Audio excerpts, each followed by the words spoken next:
Welcome back. It's now time for your midday sports, and football is where we begin. Despite scoring their first ever Copa America goal, the Reggae Boys were knocked out of contention for the next phase of the tournament after going down 3-1 to Ecuador in their second match in Group B in Las Vegas, Nevada on Wednesday night. The Jamaicans found themselves 2-0 down at the break due to an own goal from Casey Palmer in the 13th minute and a penalty from 17-year-old Kendry Paez.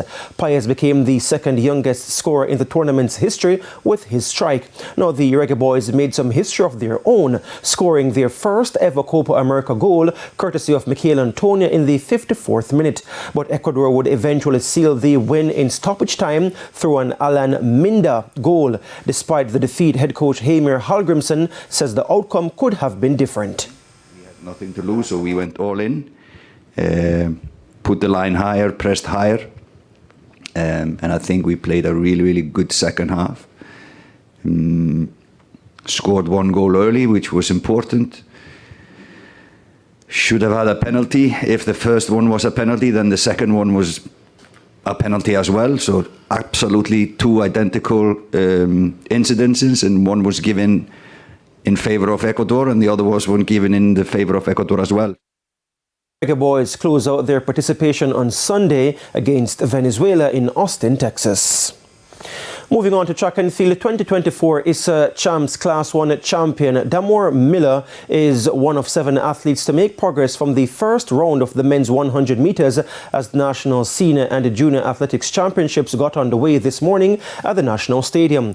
Miller secured the final qualifying spot, getting the nod over Nishan Ebanks and Adrian Carr by 1,000ths of a second, with all three registering 10.65 seconds. Shakur Williams, with a season's best 10.25 seconds, was the fastest of the field, with the other athletes progressing being Michael Sharp, Rashid Foster, Mario Williams, Javal Wright and Rickwan Graham. The 7 qualifiers will join a list of 25 in the heats of the 100 meters to be run tonight at 8:45.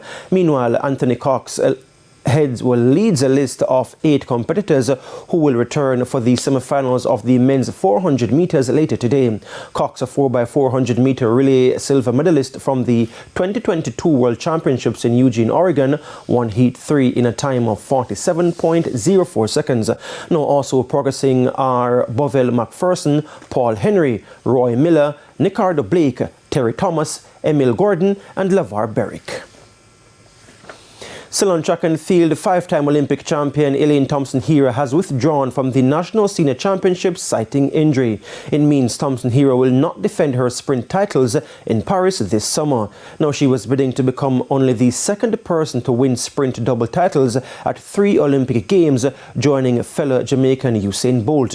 Thompson-Herah has competed only twice this season, clocking 11.30 seconds and 11.48 seconds over 100 meters. The fastest living woman over 100 meters appeared to suffer an injury in her last race at the New York City Grand Prix on June 9, as she was helped from the track following the race.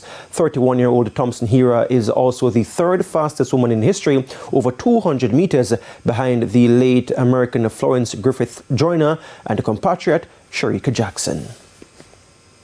And that's it for your midday sports report. O'Shane, it's back to you. Thanks, Giovanni, and that's the Midday News. I'm Shane Masters. Join us at 7 for Primetime News. On behalf of the news, sports and production teams, have a good afternoon.